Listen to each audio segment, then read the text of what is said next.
So yeah, I'm by no means like an expert on soundtracks, and I haven't worked at making soundtracks for very long at all. I've contributed songs, small bits to soundtracks in the past, but I've never kind of tried to score a movie. And it's only since I've been working with the Stavanger Film Club that I've attempted to do it. So my first attempt, it was kind of a bit of a cheat because I just kind of drew on loads of music that I'd already recorded and then give it to Leo and said, can you use any of this? And he kind of just picked the bits that he liked and used that. And then said, can you make 30 minutes more? and I just cobbled some more together. The second time round, it was a bit more how you should do it.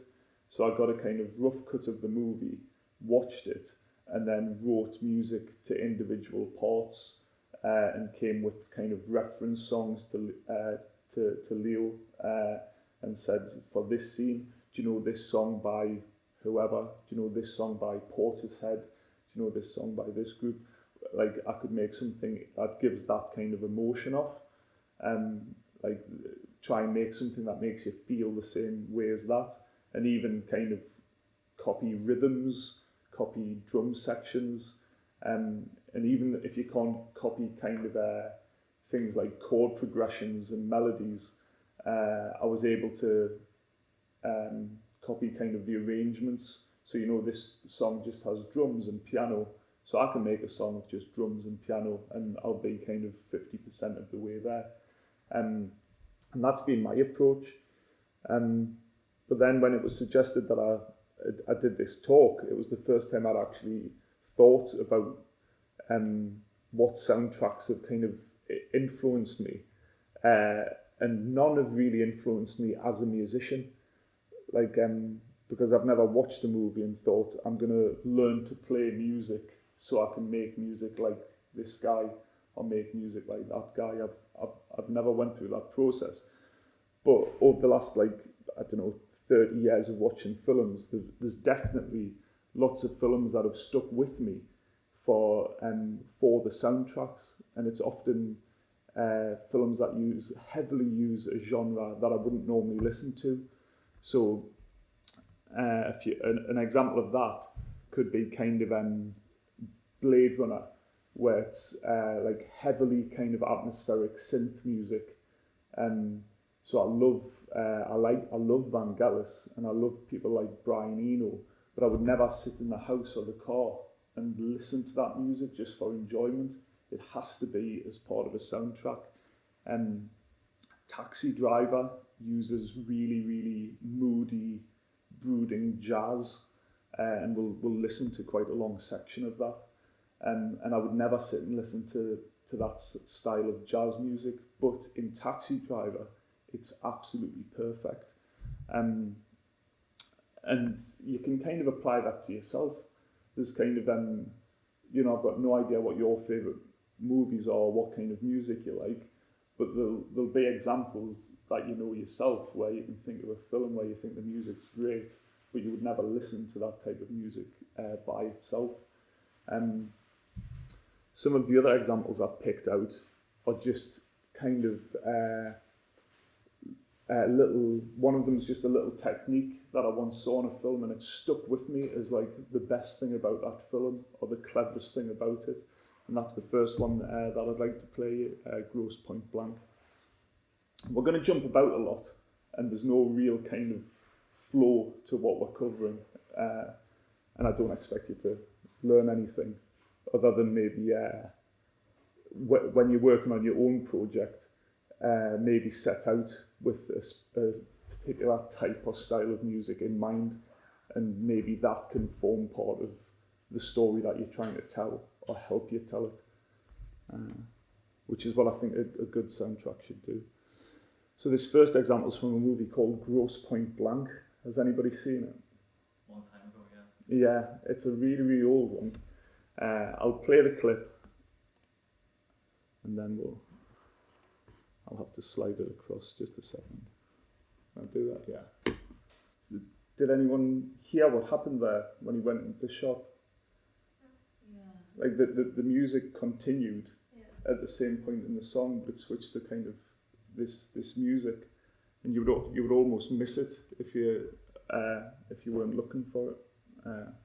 Thankfully, it said so in the subtitles, so I wouldn't have caught it. Yeah. What's the context of that scene? So he's a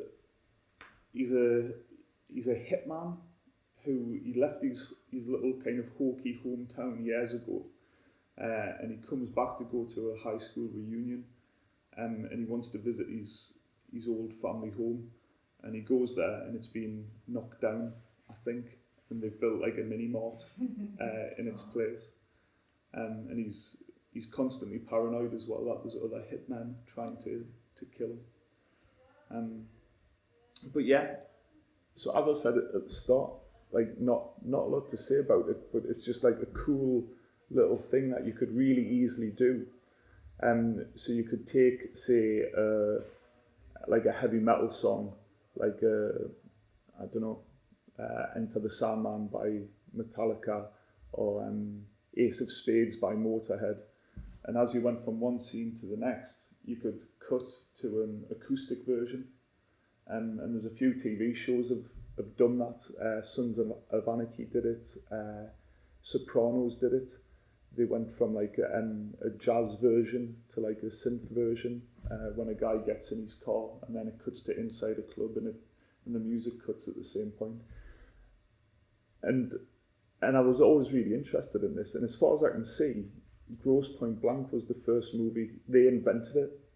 Like there's no one who's done it before this, so this was the first time it was done, and it doesn't really give much to the story. It's just kind of cool, like it's just like a fun thing to do. Yeah, and it creates a different atmosphere.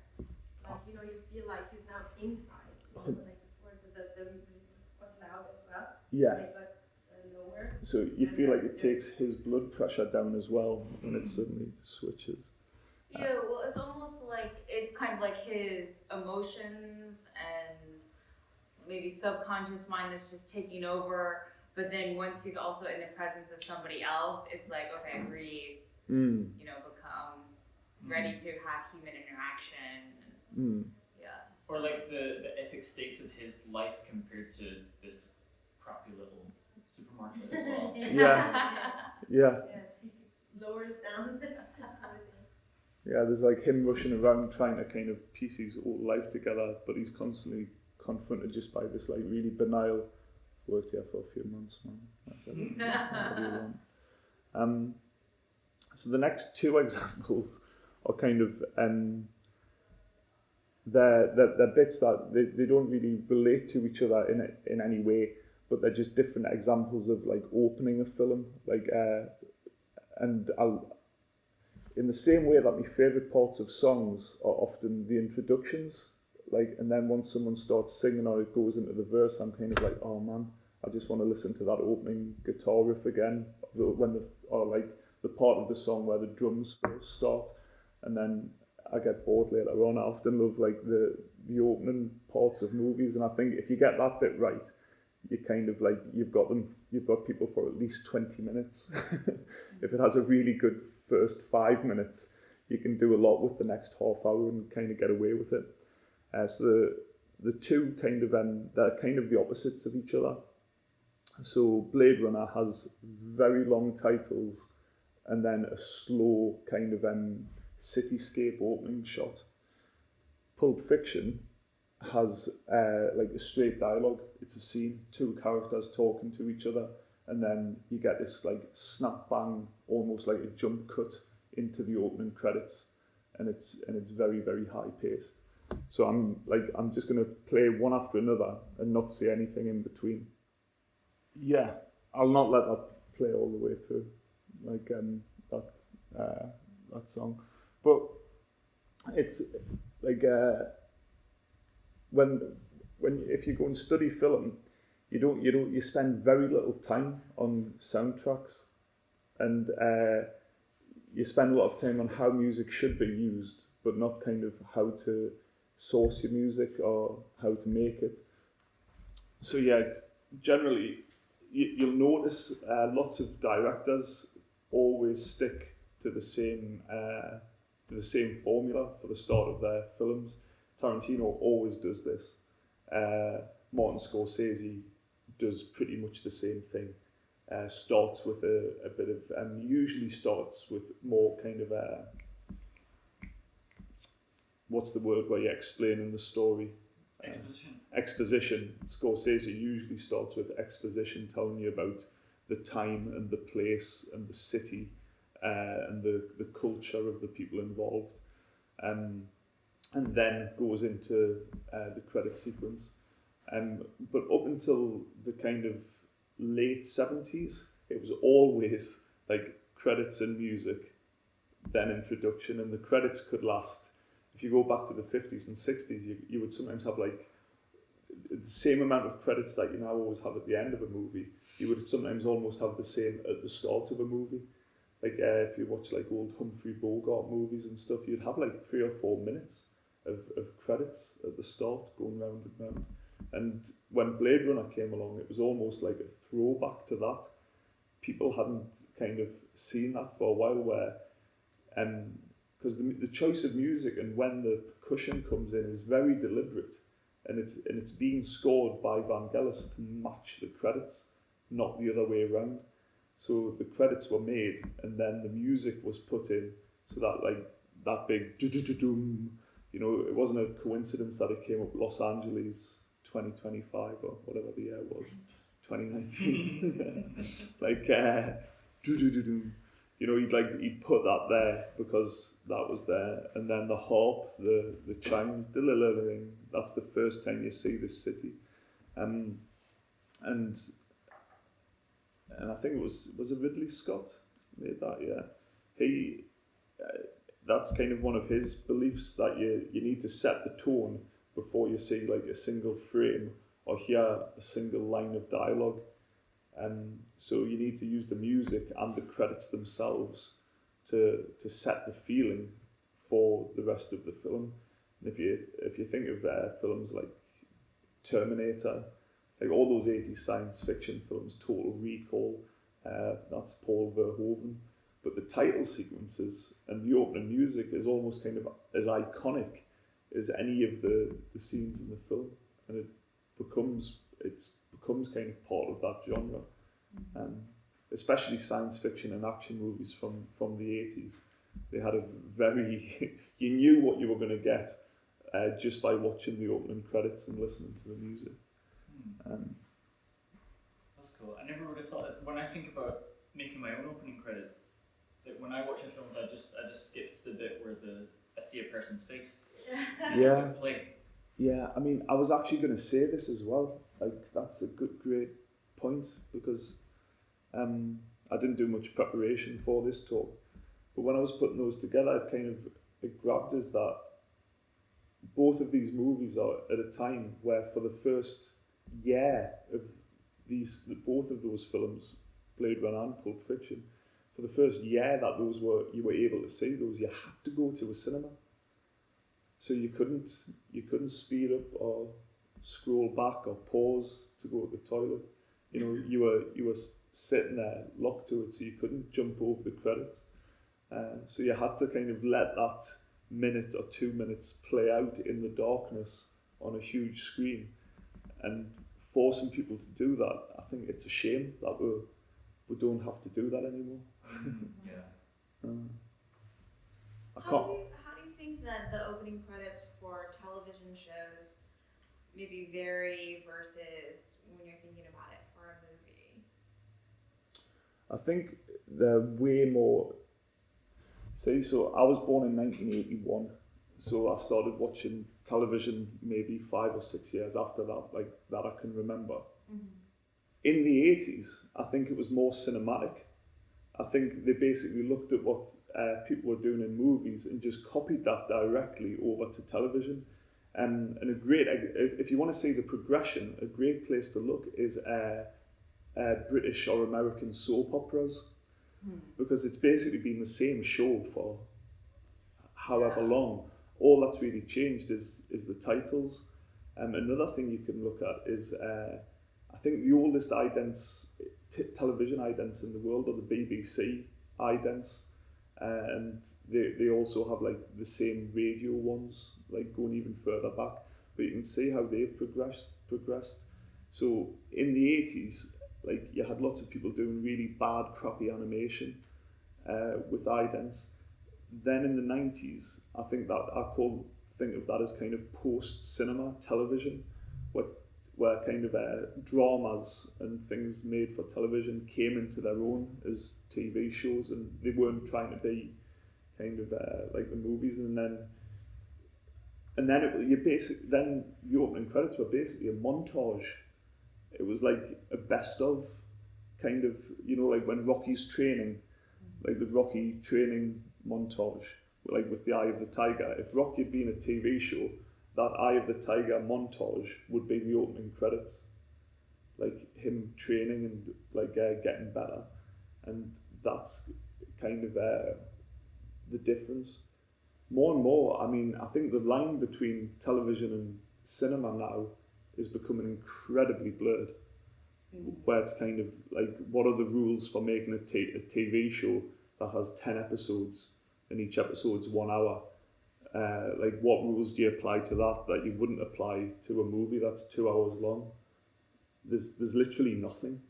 Like, I think any big budget TV show is basically like a movie when you watch it now.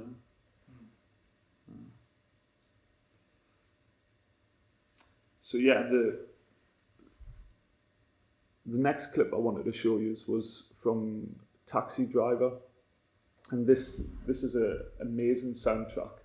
It basically has the same rhythm all the way through the entire movie, and it's this, and we'll come back to this idea towards the end. But the entire movie kind of has the same plodding pace, and it's constantly building tension. And there's little things making the character more angry at times, and then other times he's just bored and depressed. But it's this same monotonous tone, and that's meant to reflect his life. One of the clips that I had wanted to find to show you, it was the kind of loud cuts that are used. So before the visual scene cuts, they often have like 1 second of the loud bit of music before you cut to the next scene. So they often start the next scene with the music overlapping, but I couldn't find a good example of that. And they also do it with sound effects in that movie. So you'll be talking to somebody and the other person will walk off, and then you'll just hear a really loud car honking, and then it'll cut to a car in the street jamming its brakes on. So the sound comes in before the visual image. But if you notice what the music was doing there, kind of those swells, those brass sections and string sections, they were holding a single tone, and they were coming in and going down again in volume, but they weren't actually, they weren't going through any transition of notes. So they weren't starting with a low note and building up to a high one. They were just holding the same notes and going up and down. And the brass sections and string sections, they were within the brass section, different horns were picking out different notes in a chord. I think it's a C minor chord. So each instrument was building in volume this sound and then letting it swell back out again. And it's used in the film because a lot of the film is just narration. There's little snippets of conversations and interactions with people, but a lot of it's just the main character reading from his Bible, his diary, and the Bible at one point.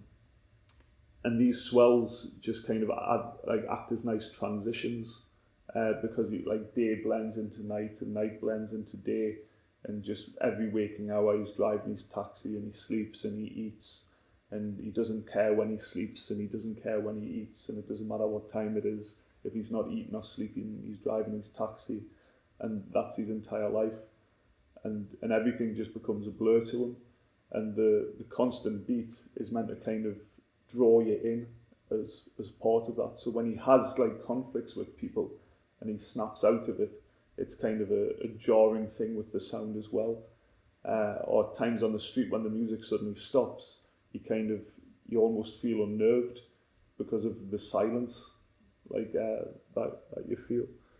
But yeah, I said I wasn't going to talk too technically about like the actual musicianship, but the one bit that I do want to show you, because it's been in the last kind of 10-15 years, it's been used massively, like in a ton of films. I think the 1917, is that Christopher Nolan directed 1917? Who did Sam Mendes. Sam Mendes. Yeah. So but I think, and Christopher Nolan did the Batman movies. Yeah. So he uses it in every single movie that he's ever touched. This Shepard Tone. So in the same way that the Taxi Driver swelled in volume, this guy swells in raising the pitch of each note, but in a clever way that this video is going to explain. I don't know, I thought this would be more interesting than me taking you through how I make something, because that would just be super technical, and unless you were really interested in recording music yourselves, it wouldn't be that much use. So that part's almost like a footnote at the end. So yeah, that's one of my favourite kind of specific musical techniques, the Shepard Tone. And you're hearing it in the last 10 years or so, everyone's got Shepard Tone fever. Like you're hearing it like all over the place. What should I show you next? I'm going to show you Atonement. So this is my favourite example. I've never seen it done better or nicer, where a practical sound effect. So a practical sound effect is this. You know, these aren't instruments, but they're things that we can use to make a melody or a rhythm. And where there's a practical sound effect in a scene that's there for a reason. It's not forced. It was probably part of the script. And then they've taken one of the little sounds and sampled that and seamlessly made that sound part of the soundtrack. And I've never seen a better example of its use than this. You rarely see kind of that technique used. And when you do it, sometimes a little bit awkward. I've seen it used, can't remember the name of the movie, whether it was like one of these inspirational sports things like Coach Carter or something like that it was called, and it was like a basketball bouncing and then like a hip hop beat came in and it was kind of like, yeah, does it work? It was probably, it was probably a good idea and you went with it, and then you actually made the thing and it was kind of shit, but you used it anyway because it was so awkward to actually do it. Didn't Nike do that in an advert? They did it well. I think Yeah. it was a basketball advert. Yeah, I bet. I think Like,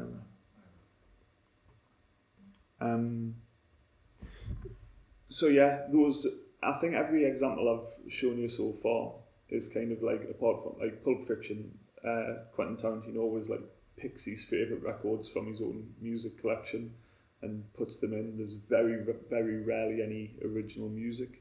But I think every other film, movie I've shown you so far, it's been about like the original soundtrack.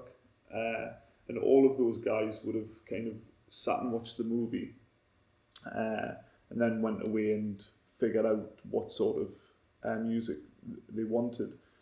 But there's other like composers who literally just say, okay, put the movie on and give us a piano, or put the movie on and give us a guitar, and I'll just play along to the movie. And it's a really kind of like kind of arty, crazy way to do it. Very experimental. But one of the best examples is a movie by a guy called Jim Jarmusch. Jarmusch? Yeah, Jarmusch. Jarmusch. Terrible word to say. Like, it's one of those where you read it for loads of times and then you finally have to say it one day. you're like, how do I pronounce that? Like, but really famous rock star called Neil Young made the soundtrack for that, and he'd been mega famous for 30, 40 years. But he said he had no idea, he can't read or write music, and his only real instruments are the piano and the guitar, and he didn't want to play piano on it. He said, I just want to play guitar, but he had no idea how to write a soundtrack, and Jarmusch wanted the entire soundtrack done by Neil Young. So he said, like, set up some microphones and play the film, and he just literally messed about with the guitar while the film was on. And as soon as he finished, he was like, I've got some better ideas, like, put it on again. And they went through it all again, and he recorded it one more time. He then went away with his band and kind of made some more music to fit with it.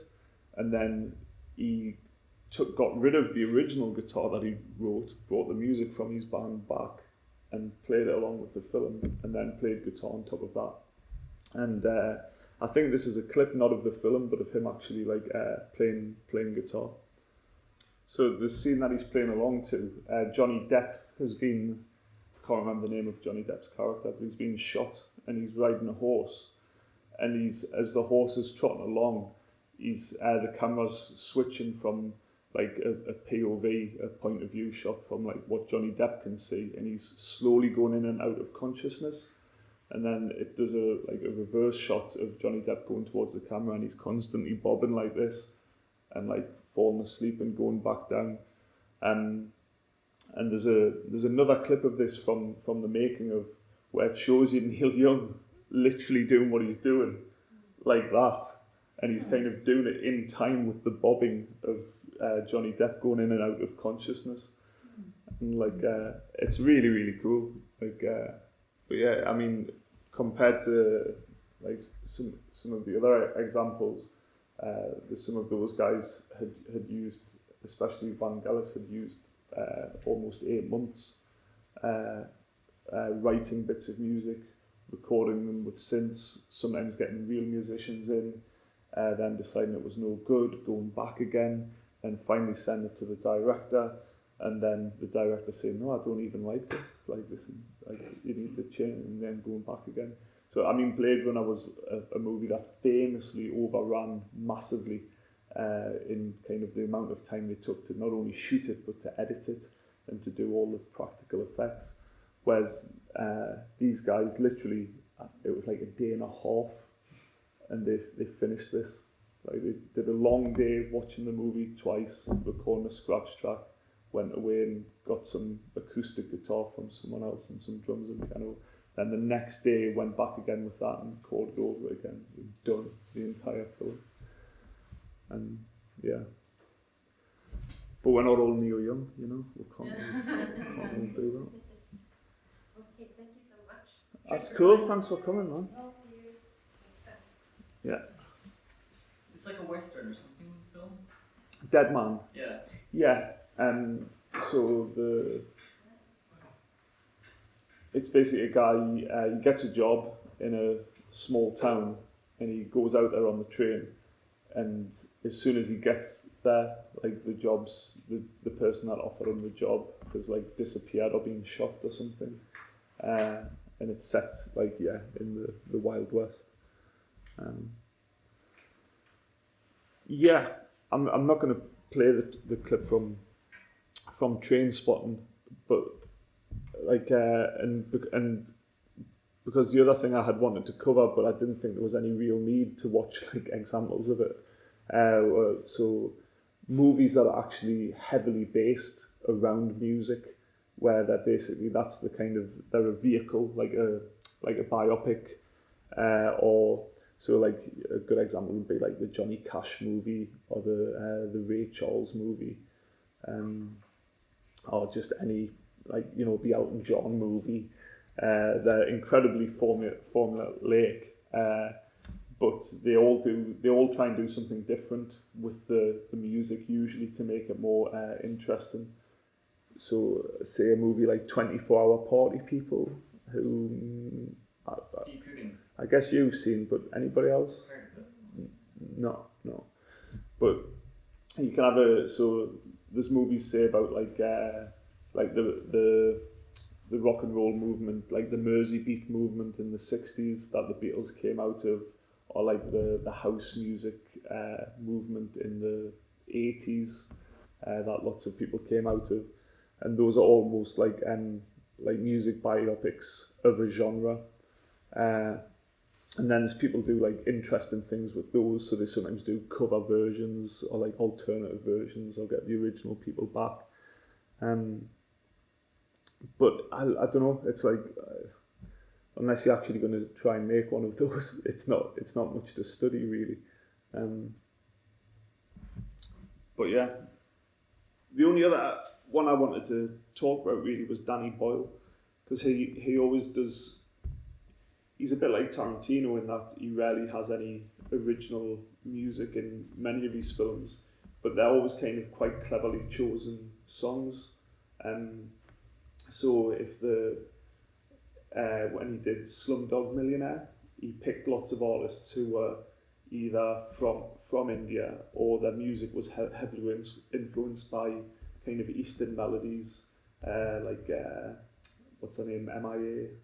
Yeah, like he had a track by her in it which used a sample by The Clash, and then also kind of some Eastern sounds as well. And he did that in Trainspotting. He used kind of like, it was all very British, kind of 90s influenced. I guess it was a British 90s movie though. No, the soundtrack was huge in the 90s, I remember. Yeah, I mean, I know it's like any kind of music-y course or film studies course, like, not forget about music, just any film studies course that you ever go to in the UK, it's usually run by somebody who's my age or a little bit older, and they'll constantly reference Pulp Fiction and Tarantino, and they'll constantly reference Trainspotting. But at the time they were kind of so big, and they were the first two soundtracks I bought as well. I actually went to the store and bought those CDs. It was like Pulp Fiction and Trainspotting, because they were like cool. So this now is just like a clip of, this is from GarageBand, but it could be any piece of music software, and it could also be any piece of video editing software without the video bit. So all the bit that you have on the bottom part of the timeline, which is just sound lanes, like that's all this is.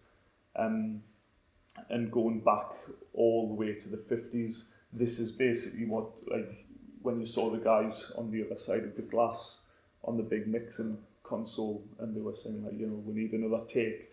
That's all they really had. So like those physical sliders have been replaced with these sliders, and it's literally just to record sound in here. And that's how I started off, recording music on a physical, like a tiny little version of a mixing desk that had like a tape cassette that you would put in, but you could record, instead of turning the tape over, they used the two sides of the tape at once, so you could record guitar and vocals, or any two things.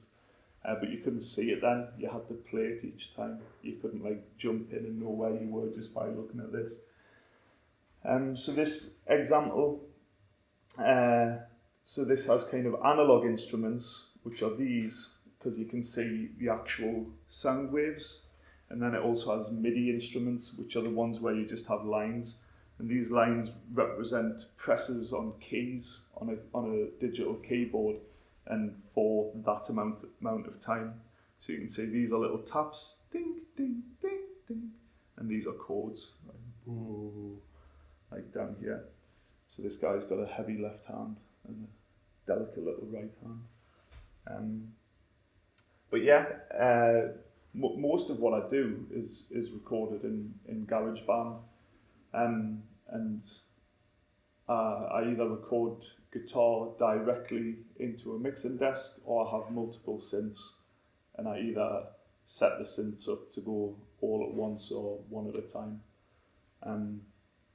But this is more, I didn't want to talk too much about this side of things here, because I'm aware that although you are interested in soundtracks, you are probably less interested in actually recording music. But that's all it looks like. And the same way that Final Cut Pro and DaVinci are kind of the same, and iMovie is kind of the same. All music making software is kind of the same, and I've kind of gone full circle with it. So I've gone from like the really professional tools that let you do all kinds of things and have loads of built-in effects, and now I'm right back to all I want is to be able to record separate tracks. Like I don't want any of the bells and whistles. I don't want the computer to do anything for me apart from capture the sound that I'm making outside of the computer. But yeah, that's pretty much it. That's the last slide, the last of two. Brilliant. Thanks so much. No problem. What is your musical background, Tom? I did like piano lessons, but I was really bad at it. I was just a bad student. I wasn't a bad pianist. I would kind of I didn't want to learn what they wanted to teach me. I wanted to learn like this song, and after I'd learned that song, I wanted to learn that song. And I didn't understand the importance of all the theory of like understanding it. I just thought if I learned which keys to press in which order, then I'm a musician, and that's why I'm a bad musician to this day. Like I'm not a good musician if you compare us to a 25-year-old kid, like he probably understands way more about music theory than me. I've always just nipped at what I've needed to know, but I've never studied music properly either. It's always been like a hobby on the side of other things. So then I did nothing until I was about 16, and then I learned to play guitar and messed around with just a few friends and stuff. And then by the time I went to university, I wasn't ever thinking of doing anything serious as a musician, but I was still constantly messing about with friends, like playing music, sometimes recording music, but it was never for anything. I never had like... You didn't have like a band? Well, I did, but they were kind of like short-lived, or kind of... it would be like when nobody in the band would take it seriously, and we often just played covers, like nobody was writing songs or anything. And then I went and worked in film and television, and while everybody... that was like the funny part, because it was always like this hobby that was useful now and again. So when everyone comes out of like film school or TV production school, everyone wants to be a movie director. Everyone wants to write their own scripts and direct their own movies, and they go off down to London, and there's actually no jobs advertised for like independent film director. So everyone goes into something else and be's cameramen or editors. But there's like, it's kind of especially in post-production, like sound mixing, that was where I found that there was a niche where there wasn't many people trying to do that part of it. There was like a ton of video editors and a ton of cameramen, but very few post-production sound guys.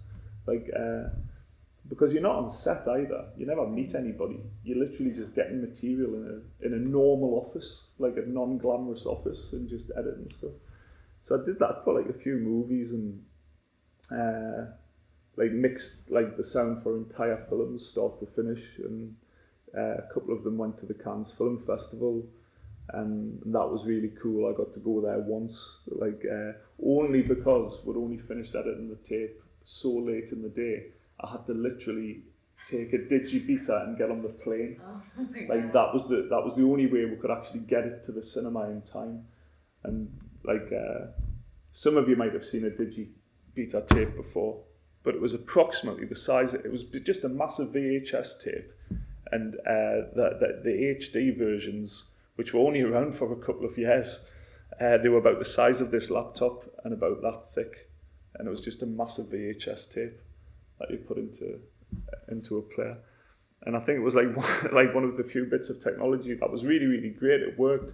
But then someone just one day went, "This is nuts. Like, we'll have to move on from this." and then when I moved to Norway, I was in a covers band that did actually play gigs, and just around the local area, like and that was when that was the first time I became like a decent guitarist, because I had to play like 30 songs in a row, start to finish. I couldn't just learn the solo. I couldn't just learn that cool little riff, and that's what I'd done my entire life. I just like wanted to know this bit that I like. And then I started just recording stuff by myself, like about a year before the lockdown started. And I had this big collection of music that was for nothing. It was like soundtracks for a film that no one had explained, or, you know, I didn't know what the movie was. But like, if anyone asked me, I was like, it's kind of like soundtrack, like, because it was just like synth ambience and stuff like that, or like I was almost trying to cover like the Blade Runner kind of sound. And so when Leo came along, I was like, I think I initially sent him, I don't know how many, like MP3 files, just in an email, like, will any of this do for the Truth on Net movie? Like, and like, people always found it like really weird, like, especially like even my wife finds it a bit like weird. Like like before kind of you'd met any of these people, you'd already started making all this music. So at that point, why were you making it when you first started? There's absolutely no reason. Like, And now you've got your album on Spotify, right? Yeah, like, so it wasn't like the Truth on It soundtrack, but I met another guy who has like a company that licenses music for commercials and TV shows, and he gets stuff put into the NRK library. And I said, like, what do you think of this stuff? And a bit like, and people often, I think it's great, especially with music, because they often can't really see how simple it is what you're doing, especially with synthesizer stuff. You know, if you know how an arpeggiator works or something like that, you know that you're just going like this. And then it starts playing the notes back and forward, and then you twist a dial and it starts doing other crazy stuff. But then when other people hear it, they think like, wow, that's amazing, what's going on there? So when he heard it, he thought like way more kind of effort had gone into it than probably had. So he signed us to his label and put it out on Spotify. But the stuff that had been on Truth on It, I don't know why I didn't pick all of those. Some of them were just really long. Some of those tracks were like 20 minutes long, and they were meant to be. I think that's what you'd actually asked for. Yeah. Like, so, you know, I mean, no one really wants to go on Spotify and listen to any of me music, but especially if it's 20 minutes long of like ambience. So I just... People could go on Spotify and purchase it for the use of film or commercials or something. So they could, so what I put on Spotify was like a sampler. It was like 20 tracks, all very different. Like, and then they would be able to contact Boa Sounds and use my music and contact them and pay them for the use of this track. Or through this Boa Sounds label, they can actually commission something. They can say something very exact, like, I want a song like this, can Tom make it? And then I say yes or no, and they would pay me to do it that way. Hasn't happened yet, probably never will, but it's there. You can advertise for it or something. Everyone contacts me on Instagram, all the filmmaking like festivals and stuff. So everyone's over there. Yeah. I don't know why. On Instagram? Yeah. I mean, finding the time at this point would be. Yeah. So I think I'm so busy with other stuff, I'm almost like, if I did suddenly blow up and have some success and people were asking me to do stuff, like, yeah, it would be awkward. I should have done it when I was younger, like, become a musician then. Yeah. What was your question? Me musical background? Yeah, I mean, it just seems to me like you just, actually after you shared it, it does sound like you just kind of started to like write for movies, but I was like, how does one get to this place kind of, but yeah, knowing that you know the piano and the guitar and having that music basis. I mean, it's a bit. I mean, if you look at Leo, like, how did he start making movies? He just wanted to make movies, so he just started, and like, Pretty much. you know, like, you know, he self-deprecatingly says, you know, the first one was terrible, the next one was also terrible, and like, but you slowly get better, and I think it's kind of, that's just the way some people go about things. It's like, I kind of like photographs. I'm going to start taking photographs. And like, I guess if you're into photography, it's a kind of more normal hobby. Like, people will go out and take nice landscape photographs. Like, nobody will come and say, why are you taking a picture of that lovely tree? You know, why are you taking a picture of that horse in that field? What's the picture for? You know, whereas like if you're a musician and you write a 30-minute piece of music and record it, it's like, so why have you done that? Are you going to release it? Are you going to play a gig? Say, nah, I just had an idea. Like, and it's just, to me, there's no difference. Like, in my head, there's no difference between like someone who doodles and someone who doodles on a guitar. It's just, there's something there in your head that you'd like to figure out what it is.